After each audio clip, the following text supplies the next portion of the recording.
Welcome to this session. In this session, we will be going over the few high-yield topics of the biochemistry related to FMGE exam. Myself, Dr. Varsha Gupta, on behalf of DBMCI eGurukul, I welcome you all and let's begin our journey. So we'll be taking few questions from various very important questions, very important topics of your subject biochemistry, and when I'll be explaining them, then in the explanation you have other 4 or 5, at least minimum 4 or 5 questions. Those were previously recall questions for the FMGE. So kindly pay attention to all and write down your notes properly, right? So there was this question about, they were asking you about the cofactor for glutathione peroxidase. Glutathione peroxidase, what is the cofactor for glutathione peroxidase enzyme? Okay, so cofactor is what you have an enzyme. Enzyme usually does not working alone. It needs a buddy, a partner to work with it. Then it makes it an apoenzyme. That is a workable state of enzyme. So it can be, most of the times we see the vitamins are the cofactors, coenzymes, right? Sometimes there are the mineral elements also. They work as a coenzyme with the cofactors with the enzyme, right? For example, in the carbonic anhydrase, they always ask you, that is a zinc containing metalloenzyme, so it contains zinc all the time. So in this it is very easy, like for the thio thing, whenever we did the enzyme chapter, we know the thio thing always we refer to the sulfur, right? In this option we don't have sulfur, but what if sulfur was given? Then you have to be very careful about glutathione peroxidase. Glutathione peroxidase is not a sulfur, but very similar kind of molecule, that is selenium containing compound. Okay, and where do we see glutathione peroxidase? That is another very important question for the examination point of view. Glutathione peroxidase helps us in neutralizing the hydrogen peroxide. Hydrogen peroxide is corrosive in nature. With time, right, because of the stress conditions inside the cell, it accumulates in the lysosomal cells and various other cells. So it corrodes the cells like rust. So it is very highly corrosive in nature. So what glutathione peroxidase does is it neutralizes it into water. It neutralizes it into water molecule, and the glutathione peroxidase, I'm going to use it as GPX. So it is GPX enzyme, it does it, right? This is one thing that is being asked in the question. Another related thing is, what is there who is acting as a reducing agent, and that reducing agent is your glutathione. That reducing agent is your glutathione, which is another important topic or another important thing you should be knowing. Glutathione, which is in reduced form, that is GSH, gets into its oxidized form, GSG. That is an oxidized form of glutathione, right? From its reduced form to its oxidized form, right? And still we have to maintain the levels of the reduced form in the body. It gets back to its reduced form by another enzyme, right? By another enzyme, and that enzyme would be what? That would be glutathione reductase.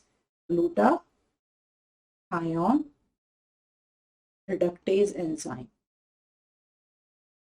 right? And that reduction is done with the help of reducing using a reducing power, that is NADPH.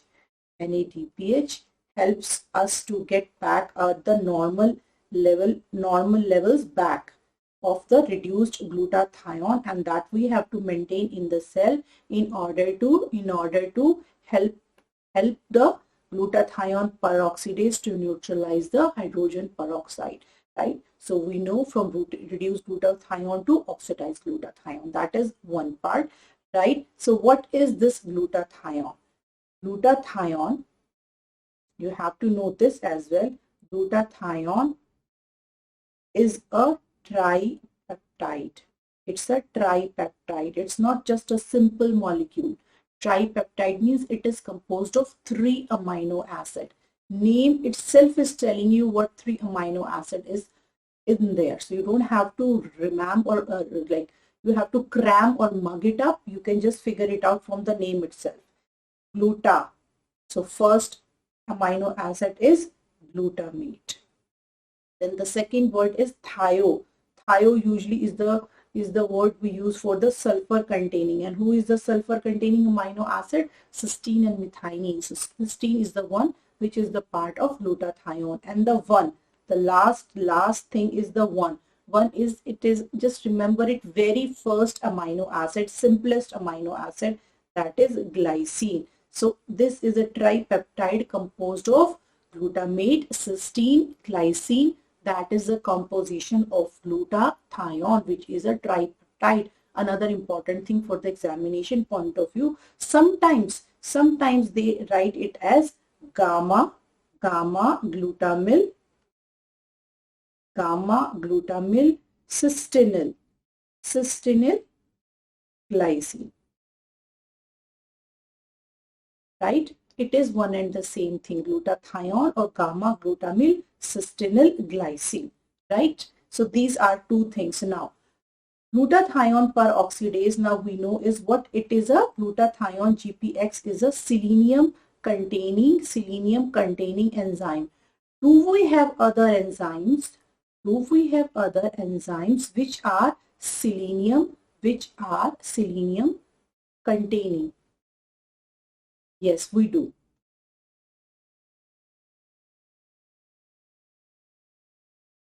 Other than GPX, right? And the one is deiodinase. Deiodinase is the one. Sometimes they write it as iodothyronine, because in terms of just this, like your thyroid gland, we hear the word iodine for the goiter and all. So just remember that iodine, thyronine, and the suffix would be deiodinase. Sometimes they just use the suffix as well. Who else is there? Then you have thioredoxin reductase. Where do you see thioredoxin reductase? In the nucleic acids. In the DNA RNA part, when you do the reduction, right, converts the oxyribonucleotides into deoxyribonucleotide. At that point in time, you see the thioredoxin reductase, right? And then there is the third one, that is formate dehydrogenase. So these are the ones, these are the selenium containing enzymes. Right? So we know three things now, three very important questions for the examination point of view. Do we have to know more? Yes, sometimes you have to know more about the selenium, right? What do we need to know about the selenium? Selenium deficiency gives you the diseased condition, and the selenium excess is also bad in the body, right? The normal recommended dietary RDA, normal recommended dietary recommendations, right, for the selenium is, in the adults, is 5 to 55 microgram. If you have less than this for the prolonged period of time, what you can have is Keshan's disease. Another, previously, like in the recall questions, they have asked about the Keshan disease. Keshan disease is because of the deficiency of what? The selenium. There is another one. Those who know the KBC, Kaun Banega Crorepati, from that remember it is KBD. KBD stands for the Kashin-Beck disease. Kashin-Beck disease or Kashin-Beck osteopathy.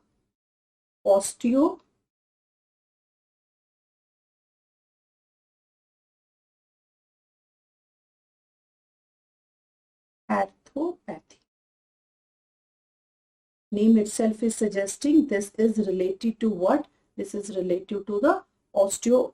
arthritis kind of a thing. And this is a typical picture. I figured like I googled it and got it for you.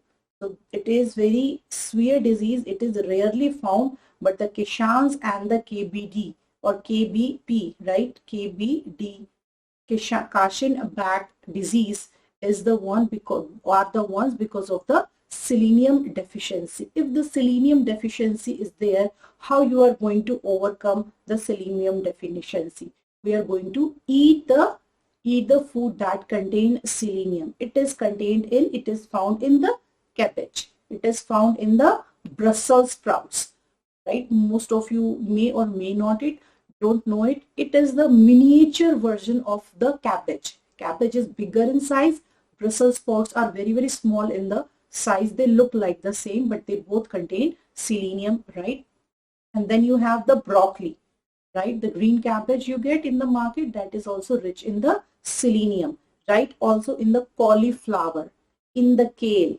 Kale is a leafy thing like a spinach, but it is more mushy and the wrinkly. You usually get in the oriental or the continental salads. You have these kale, right? These all are veggies which are rich in selenium. And during the COVID times also, doctors have recommended selenium protects you from the viral infection, right? So selenium is there also in the rind of the watermelon that contains the selenium. So try to eat like little bit a white part of the watermelon as well. It is found in the meat also, in the various in the sources, in the meat, in the nuts, especially the Brazilian nuts. They are bigger in size. Brazilian nuts, and in the seafood. The fish, salmon, right, contains the selenium, right? So these are the some sources of the selenium ion, right? The veggies and the non-veggies also, right? The selenium excess can also be creating a diseases, right? What it does is it increases the risk of type 2 diabetes mellitus, right? So type 2 diabetes mellitus,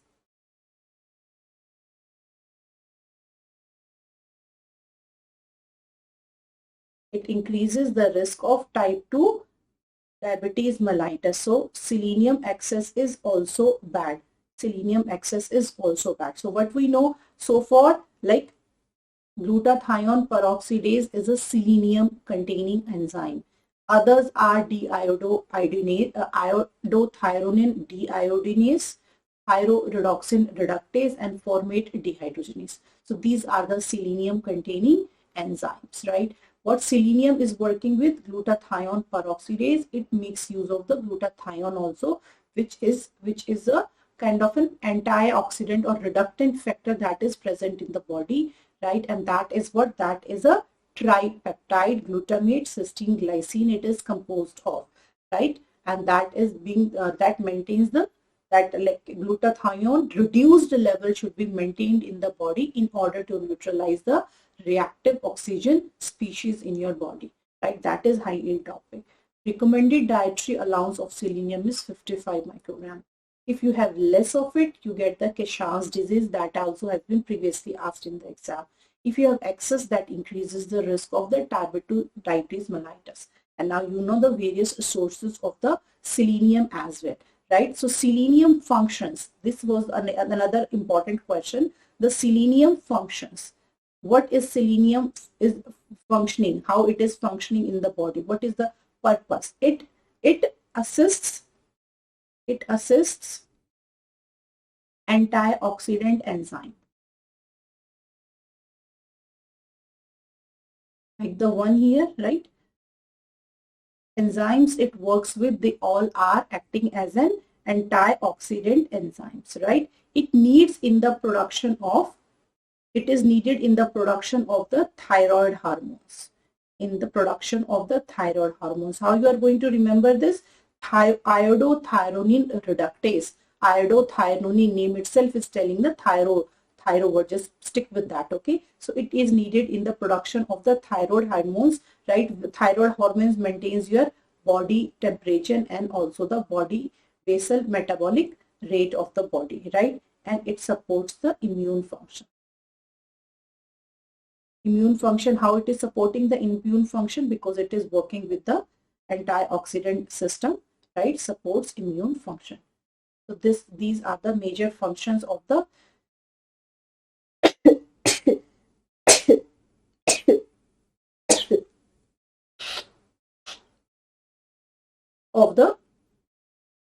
these are the major functions of the selenium, right? What it is doing in the body.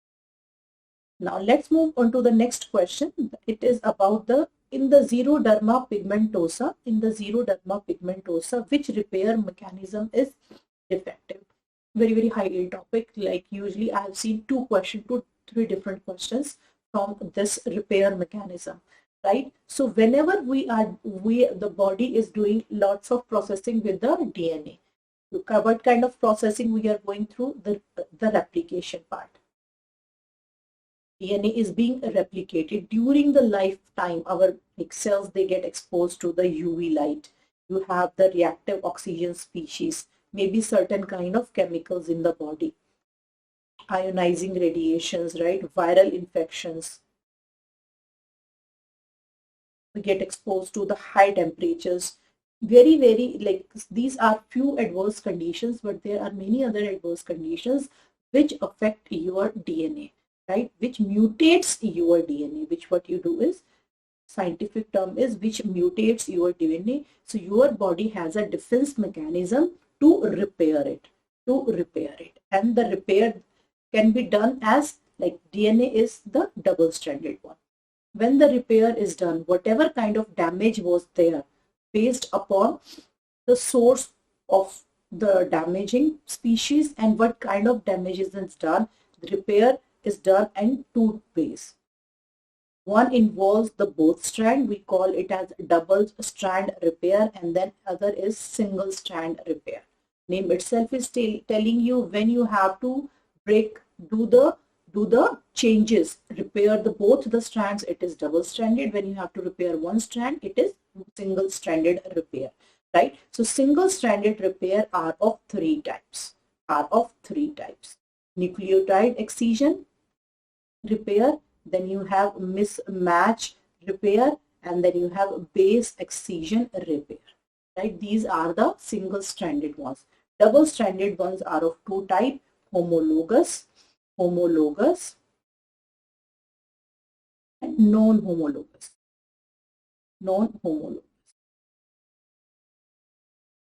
Non-homologous you have heard with the name of non-homologous end joining repair.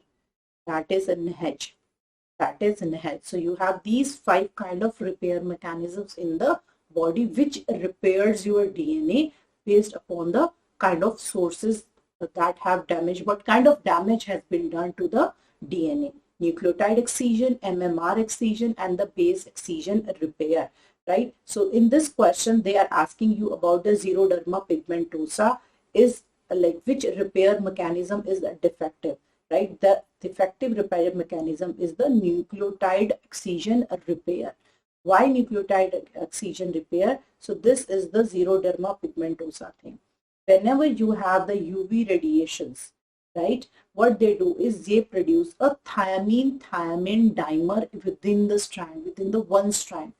Thiamine dimer is formed, which is not a normal thing, so we have to remove that. So what it done is, there is an enzyme excision endonuclease. So now here again, many a times we get confused. This is endonuclease. What is endonuclease? Endonuclease goes in between. Exo is from the corner, endo is in between. It goes in there, right? It removes a certain portion, not just not gonna snip the thiamine dimer, but it is gonna remove a portion of it, right? Little bit upstream and the downstream where the dimer has been formed, and then DNA polymerase will come in, gonna fill the gap, and DNA ligase will seal the gap by utilizing the energy. DNA ligase utilizes energy. whereas topoisomerase don't use ATP, right? And DNA ligase requires energy in the form of like ATP in the eukaryotes and NAD in the prokaryotes. Okay, so these are the energy forms it requires. So this is how the thymine dimer, which was because of the UV irradiation, so is done. And the enzyme involved is excision endonuclease. So the question is, what in this question it is like repair mechanism, this entire repair mechanism, which we are calling it as nucleotide excision repair mechanism, NER is defective. NER is defective. What is going to be leading to? You will be having lots of thymine dimer remained in the DNA, and that is going to affect most of the surface skin part of your body. Upon exposure to the light, patient will experience the extreme photosensitivity as indicated in the pictures. Lots of blisters on like exposed part of the area. And is there any cure? There is no cure for this. Like there are the dermal creams which can help the patient, but most of it is like changing the lifestyle, wearing the UV protected clothes, not going out in sun, right? So it affects us all the parts of the body. The blisters are being formed and it can lead to the skin cancer as well. So this is the xeroderma pigmentosa that was asked in this question. Now there are other base excision repairs. Transcription coupled repair is no such thing, and the double strand repair are homologous and non-homologous repair. In the homologous repair, what kind of disease is like defective? Because of the defective homologous repair mechanism, most of it is seen is the diseases are seen is hereditary breast and ovarian cancer. Hereditary breast and ovarian cancer because of defective homologous repair mechanism. Cancer. NEHEJ is important. NEHEJ, you will see it will lead to SCID, severe combined immunodeficiency disorder. Now we are left with MMR and BER. They have asked question about the NEHEJ in the past, that is related to the SCID. In SCID, what happens is you have decreased B cells as well as B cells, as well as you have decreased T cells. Both are being decreased, right? That is leading to the severe combined immunodeficiency disorder, and that is like one of the reason is the biggest reason is there are many reasons. One is the NEHEJ defective non-homologous and joining repair. One question you have just seen, nucleotide excision repair, and one question was asked about the mismatch repair. Another question that was asked in the past is about MMR, mismatch repair. When do you see the mismatch repair? Mismatch repair, let me use a theme part. Mismatch repair.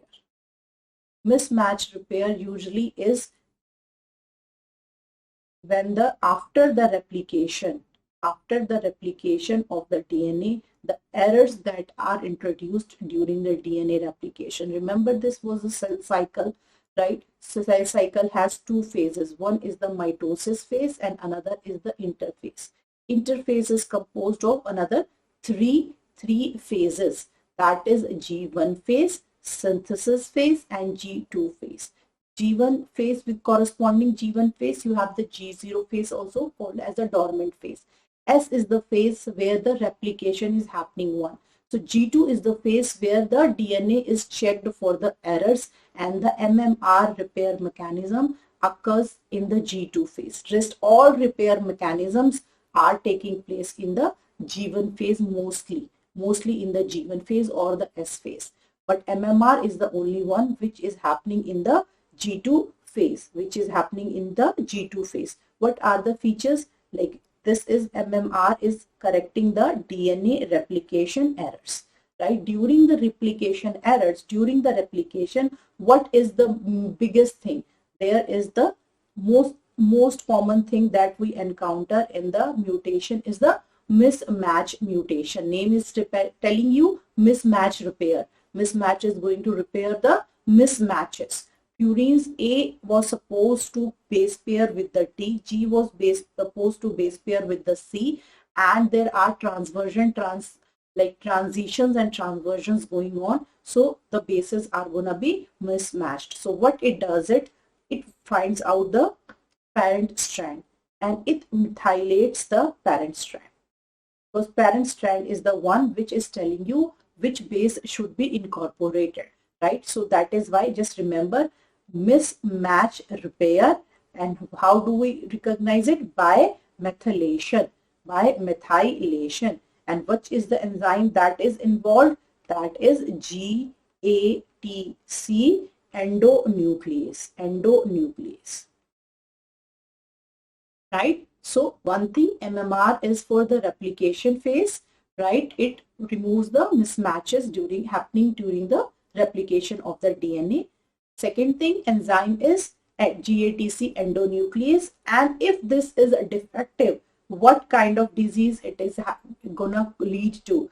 HNPCC,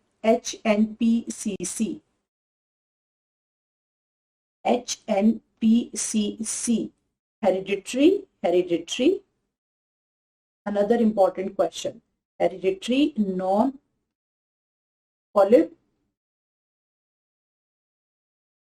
colorectal cancer, most leading cause of the colon cancer in the world. So this is your MMR. This is your MMR. And there is one more thing, that is your base excision repair. What base excision repair is? This one, base excision repair. So though I have never seen a question, but they may ask you, right? Every year they are raising the bar. So just write this thing down, base excision repair. Base excision repair. What happens is, because of viral infection, exposures to the high temperatures, exposure to the ionizing radiation,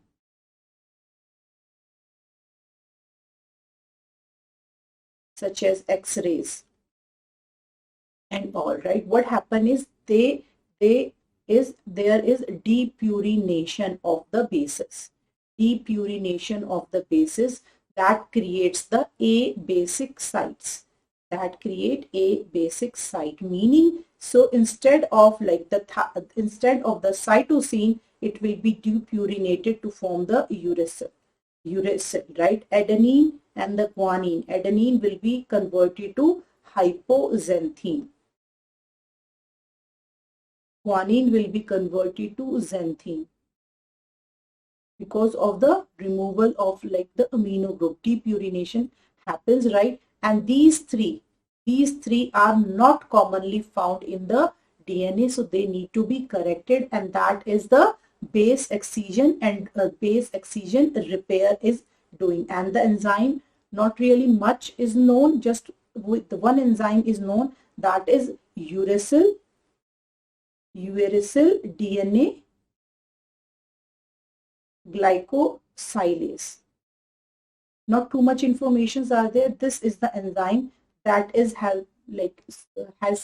researchers have seen to involve or correct this depurination repair. If this repair mechanism is defective, this is very, very rare that this is happening, but there is a disease known as MUTYH associated polyps.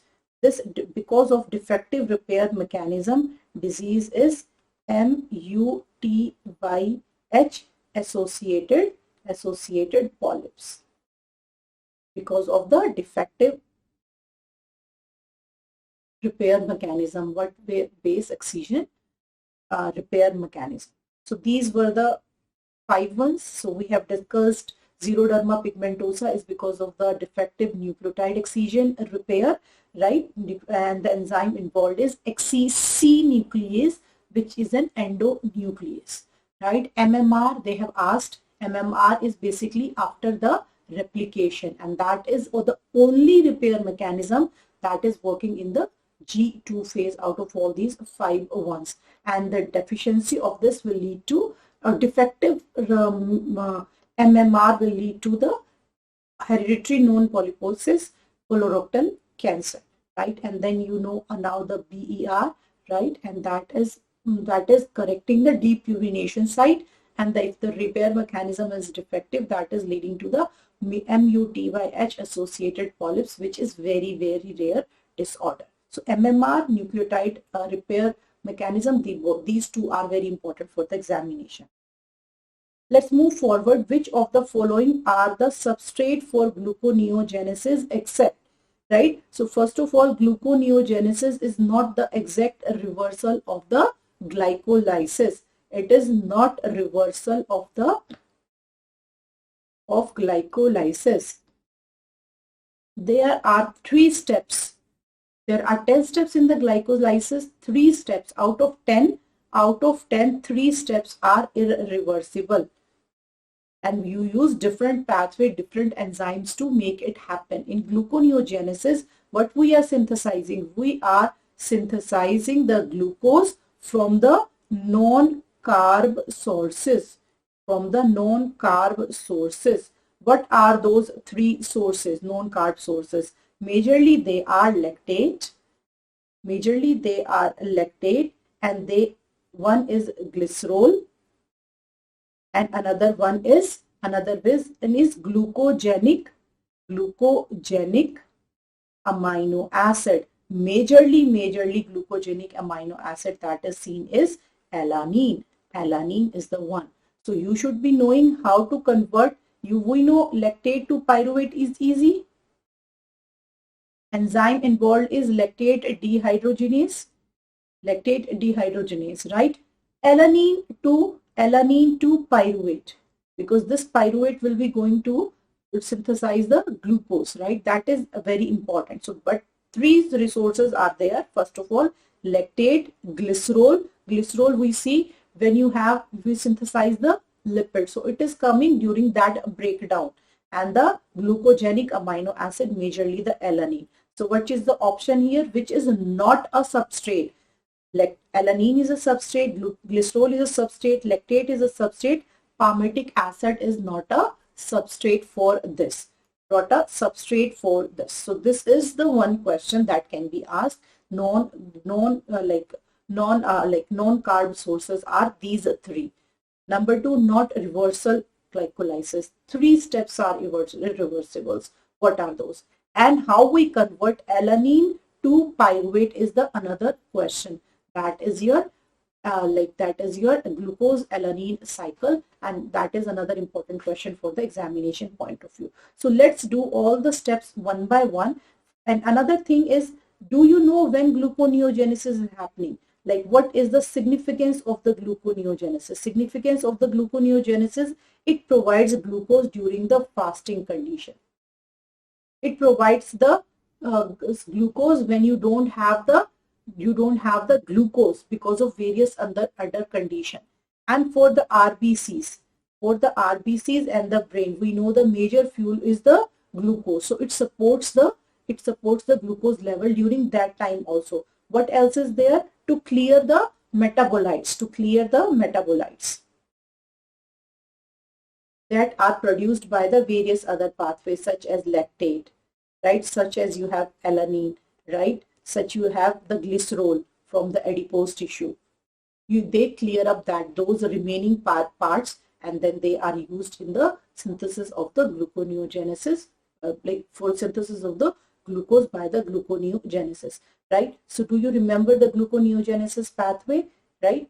What is happening? Pyruvate. I'll write down pyruvate here. Pyruvate is there. So we start with phosphoenol pyruvate. Phosphoenol pyruvate to 2-phosphoglycerate, 3-phosphoglycerate. I'm doing the reversal, right? If you go from right to left, that was the glycolysis. From 2-phosphoglycerate to 3-phosphoglycerate, and then you make 1,3-bisphosphoglycerate, right? So bisphospho meaning there is one addition of one phosphate group. So in that phosphate is coming from the addition of something, right? That is utilizing ATP. Gluconeogenesis don't release energy. It is requiring energy. It requires lots of energy. Then 1,3-BPG2, you form what? You form the glyceraldehyde 3-phosphate. Glyceraldehyde 3-phosphate. So one phosphate is gone from here, and that phosphate is released not in the form of ATP but in the PI. 1,3-bis-phospho means bis means 2-phospho at one position and the 3 position. Now you have just G3P, and then what will happen to the G3P? What you do from the G3P, what you form is the fructose 1,6-bis-phosphate. Fructose 1,6-bis-phosphate, right? These are the reversible steps.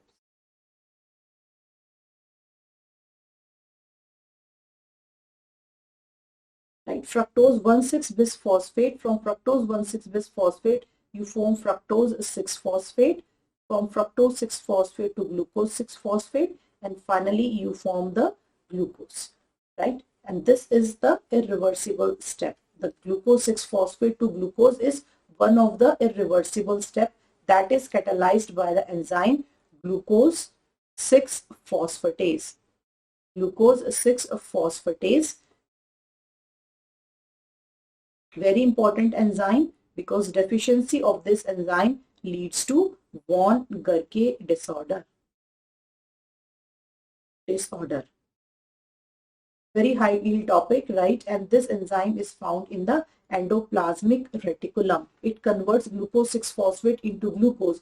Skeletal muscles cannot do this step. So glucose 6-phosphate is transported into the liver cells in the hepatocytes, and then the glucose 6-phosphate convert into glucose. That is another question in the exam. Why skeletal muscles cannot generate glucose from the glycogen stores of the skeletal muscles? They generate up to glucose 6-phosphate. This glucose 6-phosphate is then taken to the hepatocytes. It is converted into glucose right over there by the glucose 6-phosphatase in the endoplasmic reticulum. Then it comes back to the skeletal muscles, and deficiency of this leads to von Guerke disorder. This is the irreversible step. In the glycolysis, what do you see is the hexokinase and the glucokinase doing this, right? But in here, this is this one thing, right? Another step is fructose 1,6-bisphosphate, which is very important. Going from fructose 1,6-bisphosphate to fructose 6-phosphate, you are losing one phosphate. And that again phosphate is lost in the form of PI. PI is not same as the simple phosphate. We call it as inorganic PI. Inorganic PI are also very important sources of the phosphate in the body. So just know this as well, right? This as well. And there is a very important enzyme here involved. Know this for examination point of view. That is another high yield topic. Fructose 1,6-bisphosphatase. Phosphatase removes it. In the glycolysis, when you were going this way, it was phosphofructokinase. You are adding the phosphate. Here you are removing the phosphate, that is fructose 1,6-bisphosphatase. Very important and very funny enzyme. So if time will permit, we will do it. Otherwise, we will stick with this, what we are doing. So you know glucose 6-phosphatase here. This is done. Now you know fructose 1,6-bisphosphatase, right? And now coming back to this PEP, phosphoenol pyruvate. In the glycolysis, you do this part, right? Very simple one-step process. But converting pyruvate to phosphoenol pyruvate is not a one-step process. Where you have pyruvate? Pyruvate is now there in the mitochondria, and the gluconeogenesis is happening in the cytoplasm. It is a cytosolic. So can we just simply transport the pyruvate from the mitochondria to the cytoplasm? No, we really cannot do that. It needs to be converted, and that is a multi-step process. So this is your mitochondria, and your pyruvate is lying right here. Pyruvate is first converted into oxaloacetate, right? And this oxaloacetate is converted into phosphoenol pyruvate. So this is two-step process, and now this phosphoenol pyruvate will go in the cytoplasm, and the enzymes there are involved here are again very important enzyme for examination point of view. One is PC, pyruvate carboxylase, another is PEPCK, phosphoenol pyruvate carboxy kinase, right? So these are the two enzymes and they are mitochondrial in nature. PC is important in the sense that is another high yield topic. This is a biotin dependent enzyme. It requires magnesium ions and that also involves a energy is involved here. So PepCK and PC. Know this. These are the mitochondrial enzymes. They convert pyruvate into phosphoenol pyruvate and then phosphoenol pyruvate goes outside in the cytoplasm, takes parts in the gluconeogenesis, right? What else is the another way to convert the pyruvate? There is another alternative way. Pyruvate can be converted into oxaloacetate, right, by the same enzyme PC, by the same enzyme here, PC. Then this oxaloacetate is converted into either malate or aspartate, right? And the enzyme now here will be malate dehydrogenase, malate dehydrogenase. And what kind of malate dehydrogenase? Mitochondrial malate dehydrogenase. Why? Because we have a cytoplasmic malate dehydrogenase also. Now this malate can cross the mitochondrial membrane, can come out malate. It will convert again into oxaloacetate and then oxaloacetate will be converted to phosphoenol pyruvate. And who will convert the malate into oxaloacetate? Again the malate dehydrogenase, but this is the cytoplasmic malate dehydrogenase. Okay, so that is very different in gluconeogenesis, involves ATP, involves reducing powers, use of the reducing power. Right, from pyruvate to oxaloacetate, you need ATP, right? And from oxaloacetate to malate, you need NADH, right? So this is your entire gluconeogenesis. You know the steps which are irreversible. So know these steps, they are very important. PC, PepCK. PC is biotin dependent enzyme, high yield topic, asked in the question previously. Malate shuttle also, malate shuttle has been asked in the question also. The three irreversible step, highlighted yellow, this one and the last one, von Gerke disorder, is also very important for the FMGE exam. What else is important is who is controlling these, how the regulation of these enzymes are done. That is another very important, interesting part of the exam. So you have, let me make my chart over here, right? I'm going to make a chart over here for you guys. The enzymes, three enzymes, right? During the fed state, who is controlling during the fasting state, right? Who are the inducer? Inducer means who trigger the enzymes to work, to start working normally, right? Who are the inducers? Who are the repressors? Under which conditions these enzymes don't work, right? And then the inhibitors, of the enzymes, and the activators. So inducer, repressor, activator, I should be writing, and the inhibitor, I'll be writing. Right? So these are things we will be doing for the three enzymes. What are the three enzymes? PC, PepCK, and fructose. No, not fructose. Let's do for the glucose 6-phosphatase that we have done. Fructose really needs lots of time again. So just you can really go and check the videos, okay, for that. So during the fed state, what happens is the PC enzyme is deactivated because we don't want to do gluconeogenesis.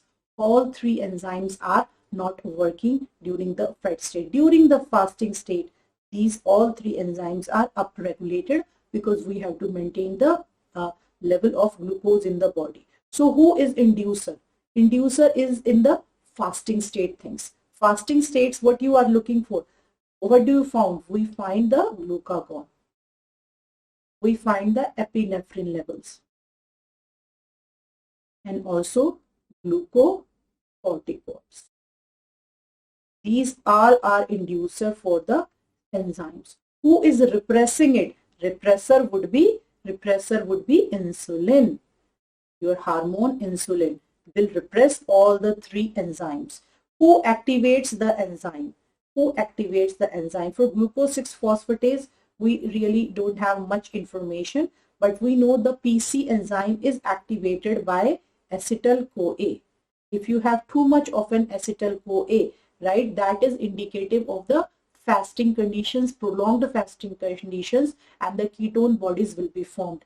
That is going to increase the rate of the PC so that more pyruvate can be formed. So if you have the glucagon, too much of the glucagon, that it triggers the PEPCK. Inhibitor would be, for PC would be, all we know is just the ADP. ADP is the inhibitor. Too much ADP is the inhibitor for the PC. So this is very important for examination point of view. Who are the inducer repressors, who are the activators and inhibitors for the important enzymes that are involved in the gluconeogenesis, right? So you know the von Gerke, you know the irreversible steps, you know the enzymes that are involved, you know the PC and PEPCK. What else is known? You need to know how you convert, you know the lactate to pyruvate via the lactate dehydrogenase that involves the NADH, that is involved in a release of NADH. Right, there is one more last thing which is not so important, but I consider it is very important for examination point of view. That is the Cory's cycle. That is Cory's cycle. It was once asked, just once asked. So I am hoping this time they are going to ask this because it is long forgotten. It is long forgotten for the FMGEs. Cory's cycle. Cory's cycle is what you have. You have the liver. You have the liver and you have, let's say, make it a muscle cells, right? Both have glucose 6-phosphate. This glucose 6-phosphate is maybe coming from the glycogen store, and or maybe this glucose 6-phosphate was transported from the liver to the skeletal muscles, and this can be converted reversibly to pyruvate. And if you do the amination, transamination of the pyruvate, you make alanine. Right? How we make alanine? Alanine is an amino acid. Alanine is an amino acid. You should be knowing the recognition, right? How to recognize this is the alanine. That is, alanine is an amino acid, right? How pyruvate looks like? This is ALA. Pyruvate looks like exactly the same, except what it has here is a double bond O group. So you can see the difference. Deamination or transamination that happens. So you can convert very easily pyruvate to alanine. So that is why this is possible, and that is taking place in the skeletal muscles. This alanine, right, via the blood comes here in the liver cells, the alanine, right, and this alanine via the transamination is getting converted into pyruvate, right, and NH4 positive ions are left from here, which participates in the urea cycle, and it is being eliminated from the body. This pyruvate can be converted into glucose 6-phosphate and can be reused in the body. So this is a Cory's cycle because alanine and pyruvate are very, very similar in the structure. Okay, so you know now 5 to 6 questions which are related to gluconeogenesis pathway, and those are very important for examination point of view. Let's move forward for the next question. This was another like a recall question. This is a recall question. Which of the following options given below explains non-competitive inhibition? So we are talking about the enzyme kinetics here. Enzyme kinetics is very important, right? Reason being the enzyme kinetics is related to how the concentration of substrate is affecting the rate of the reaction that is studied by the Michaelis, that is studied by the scientist Michaelis, and we call it as Michaelis-Menten. What he did is he studied that if a rate is on y-axis and substrate concentration is on x-axis, and if you increase the substrate, with the time, there will be a increase in the rate of the reaction, and after some times it reaches to the max and then it levels off. It forms a kind of a graph. We can call it as hyperbola or hyperbolic graph it forms. So it reaches up to a maximum. So that is, we call it as Vmax, maximum rate it can achieve. And half of the Vmax, when it is dropped down on the x-axis, that is giving you the substrate concentration when the velocity is half, and we call it as Km. So Km is the substrate concentration at half Vmax. That was another recall questions in the FMGE. So this is Michaelis-Menten equation, right? Now this is just for the simple enzymes.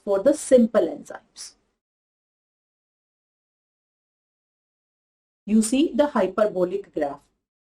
Another question was there, when you don't have the simple enzymes, what would you have? You have the allosteric enzymes. Which shows the cooperativity. So if one thing is binding, it changes the shape of the enzyme, and it helps to enzyme like change the shape of the active site. So another entity can be bind to it. The biggest example in the class we have seen in the hemoglobin. Hemoglobin binds to the oxygen, like 4 oxygen molecules, and that is cooperative. So for the allosteric enzymes, it is not this rectangular hyperbola. It is not rectangular hyperbola, rather it is a sigmoidal in shape. Something like that. You need to know this as well, right? And when we study, this was about the substrate concentration. When the scientists study the effect of temperature and pH, on the enzyme reaction, right, then the graph that was obtained was a bell-shaped curve. For both of them. Bell-shaped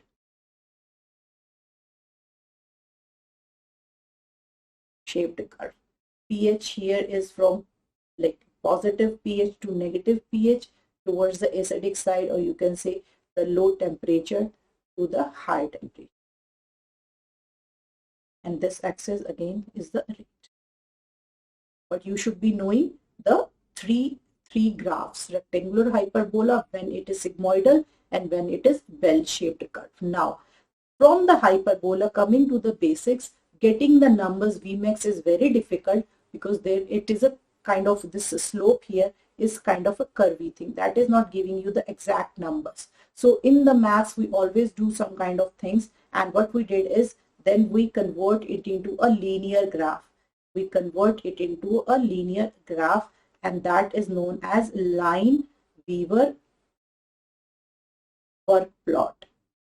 Why I'm telling you, this is another high yield question, right? Lineweaver work plot, also known as double reciprocal plot.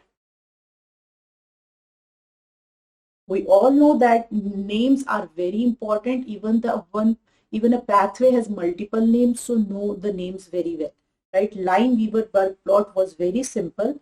It was like this, the simple state. And what we do is we just do the reciprocal. So it is 1s. Now it becomes 1 over rate, and it gives you this thing. The slope is Km over Vmax, and the y-intercept here is the what? 1 over Vmax. And here the x-intercept here on the, this is 0, this is positive, those who remember the math, that is minus 1 over Km. right? Now there is a question. Now question was about, coming back to the question is about the inhibition. Question is about the inhibition, and we know there are two, like reversible inhibition. There is a reversible inhibition. There is irreversible inhibition. Reversible inhibition is the one when if you take out the inhibitor, it works again. Irreversible inhibition is it sticks there and you cannot remove the inhibitor again and it is stuck for forever. Reversible inhibition is competitive and a non-competitive. Competitive one is in which the substrate as well as the inhibitor, they compete for the same active site. They compete for the same active site. That is competition. It means there is such a beautiful girl out there, right? And both of the boys, they want the girl to be his girlfriend. So they are competing, right? So one is substrate, one is inhibitor, love triangle, right? Same active site they compete for. That is competitive. Non-competitive is you have the active site where the substrate binds, but the inhibitor is going to bind to the site other than the active site. That is a non-competitive inhibition, and in both the cases the graph would be same. And how the graph is gonna be like not the same but the different, right? So for competitive inhibition, non-competitive inhibition,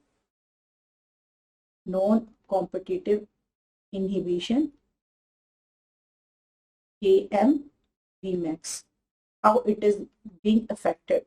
Km competitive, right?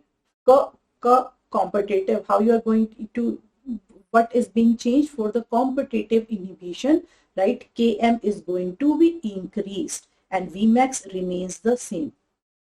Whereas non-competitive inhibition, Km is now going to be same and Vmax decreases. So I remember this part and then rest everything gets into place. So in the non-competitive inhibition, we are talking about this part, right? Vmax is going to be decreased. So that gives you the choice A. That gives you the choice A. If you have to look at these part, right, where the inhibitor is going to be, sometimes they give you graph and ask you, this is another high yield topic, which one is the competitive inhibition, which one is a non-competitive inhibition. In case of competitive inhibition, the graph would change something like this. The Vmax is the same, but the 1 km is increased. Why it is increased? Because it moved toward the positive side. Now, if I have to draw a non-competitive inhibitor, this was the competitive inhibition.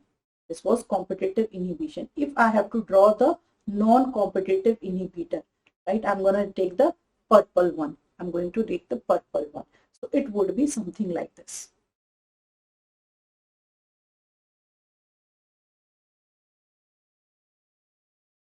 Km remains the same and the Vmax is going to be changed. So this is non-competitive. Vmax decreases because 1 over Vmax is bigger in number. 1 over Vmax. Vmax, if this number is increasing, so 1 over Vmax will be a smaller number. Because now you have to divide with from a bigger number. So that gives you a smaller number. So Vmax decreases. So this was about the kinetics part. You know the shape of all the graphs now, right? When you have the simple enzyme, when you have the allosteric enzyme, how the effect of temperature and the pH, the graph will be the bell-shaped curve, right? So rectangular hyperbola, numbers are very, very difficult. So we change it into a double reciprocal or Lineweaver-Burke plot, right? And that is just a single line, and intercept gives you 1 over Vmax, right? In case of inhibition, it changes, right? How it changes, how I remember it is, competition is tucker. Competition is a tucker. So they make what? They make the scissors. X.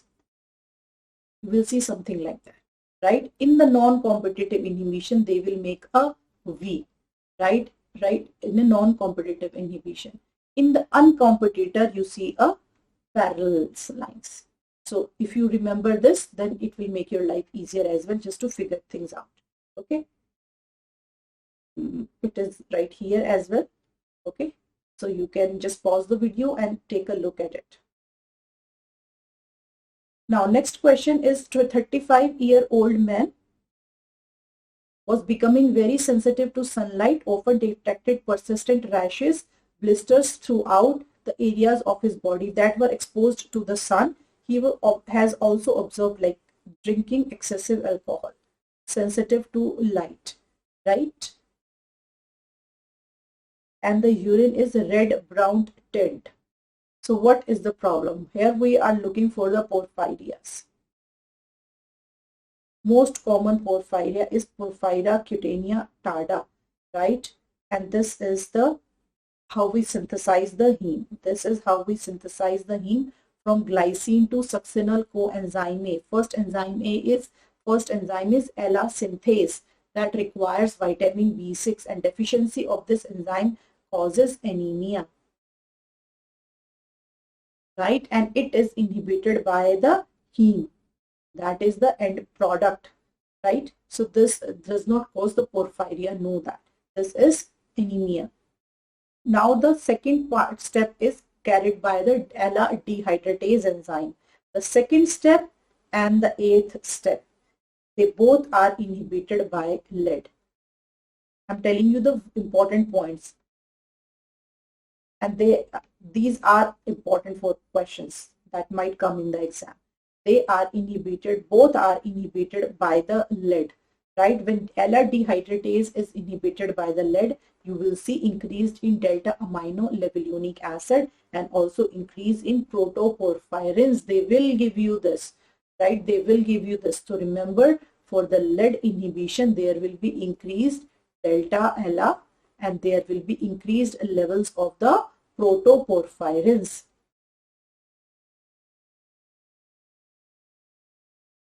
Other than the conditions, there will be sideroblastic, microcytic anemia, right? All those things will be there. But let's just stick to the basic facts here. Okay, now this one here, from porphobilinogen to hydroxymethylbilane, from the hydroxymethylbilane, which is also known as porphobilinogen, it is also known as uroporphyrinogen 1, right? The deficiency of this will lead to acute intermittent porphyria, right? And from here, uroporphyrinogen 3 to coporphyrinogen 3, right? This leads to Porphyria cutanea tarda, right? Porphyria cutanea tarda. How you are going to distinguish based upon the facts? This is autosomal dominant in nature, right? This is also autosomal dominant in nature, right? This is most common. This is most common, right? In the cases, in this cases, they have the late onset. This also have a late onset. In this, there is no photosensitivity.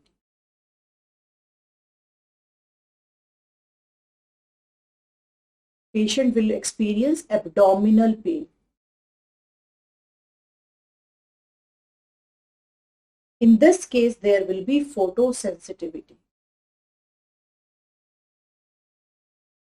Question is telling you the photosensitivity will be there, right? In acute intermittent porphyria, but you see the port wine urine. In some, not in everybody, but in some, and it is exaggerated by the barbiturates. Barbiturate exaggerated, so the patient suffering from acute intermittent porphyria never given the barbiturates. Reason being, barbiturates decomposition will be needing the cytochromes. Cytochromes are heme containing, and right, cytochromes contains heme, so you have to synthesize the heme, and that will lead to the drug-induced porphyria, and that will precipitate the porphyrins, right? So acute intermittent porphyria, just no photosensitivity in some patients, port wine urine, and don't give the big no to the barbiturates. Whereas in the PCT, you will see the photosensitivity, and the alcohol is going to make it worse. Alcohol is going to make it worse, and then there will be red-brown tint in the urine. Or you can say deep red urine. Red-brown to deep red. Why? Because the heme ring, the porphyrin ring has been formed at this step. If that comes out, that is going to give you this red color, deep red or red-brown color to the urine. So based on these facts, you can figure the answer out. So you have the red-brown tint in the question, excessive alcohol, sensitive to sunlight, and that is in late onset also. So answer to this is Porphyria cutanea tarda, right? So that is the answer, not the acute intermittent porphyria, right? Ferrochelatase deficiency, the very last step. The ferrochelatase deficiency is the most common in children. It is most common in children.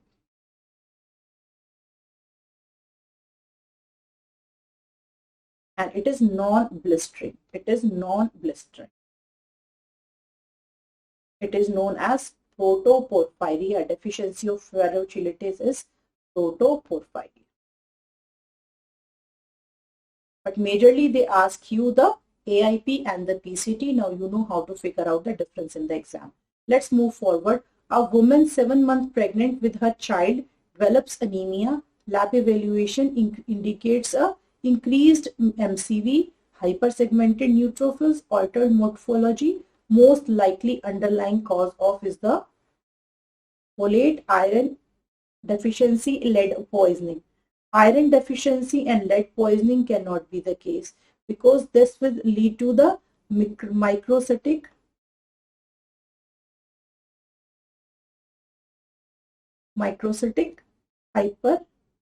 hypochromic anemia.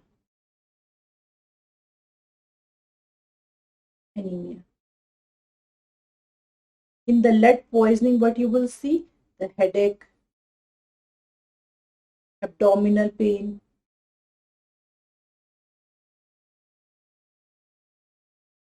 and we have just seen the lead poisoning will increase the delta amino levulinic acid, porphyrins, protoporphyrins in the urine.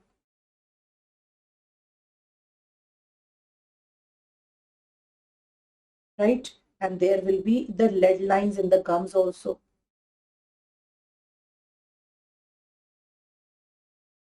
So these are not the case. We are left with the folate and the vitamin B12 deficiency. Very, very close question. In the class also I have given you this. Folate deficiency and the vitamin B12 deficiency. Right? Both of these leads to the megaloblastic anemia and also to the homocystinemia. Both of them have it. But in the vitamin B12 deficiency, we see the methylmalonic acid urea, which is the leading cause of a peripheral neuropathy in the body. In this patient, it has not been seen, and the patient is pregnant also. So most probably she is suffering from the folate deficiency, right? Folate deficiency, the risk factor is the pregnancy, which can lead to the neural tube defects. That is what they are like. The patients are recommended the folate, right? What else is the risk factor? Alcoholism, malnutrition, and the terminal ileum resection also, right? So the patient, this pregnant lady, has the folate deficiency because the methylmalonic acid urea is not seen. That rules out the vitamin B12 option. Okay. Next question is another clinical case scenario in which a 79-year-old man living alone, right, called his sister and then taken to the ER for weakness and rapid heartbeat. He does not take any medication, very poor nutrition, right, malnourished and dehydration, right, of the patient. Stool specimen was positive for the occult blood. Prolonged prothrombin time, right? Patient is suffering from what? Vitamin K, vitamin C, vitamin B1. What kind of things are there? They are not mentioning any alcohol, right? So B1 cannot be there, niacin also cannot be there, no pellagra kind of a condition, dermatitis, dementia, diarrhea things. So vitamin K and vitamin C are the, we have to pick one of them, right? Because they both are related to, the conditions, that is the poor nutrition, the mal dehydration, right? But occult blood, and the prolonged prothrombin time, that happens in the case of the vitamin K. In the vitamin C, the patient don't have the prolonged prothrombin time, right? Why vitamin K is needed? Vitamin K is needed for the gamma carboxylation of the glutamate residues, right? Of the glutamyl carboxylase. This glutamyl carboxylase is needed to synthesize the prothrombin, right? So this glutamyl carboxylase, what it does is it carboxylates the glutamate residues that are there in the prothrombin, and if it is not there, they are not being carboxylated, and that leads to what? That leads to the increased prothrombin.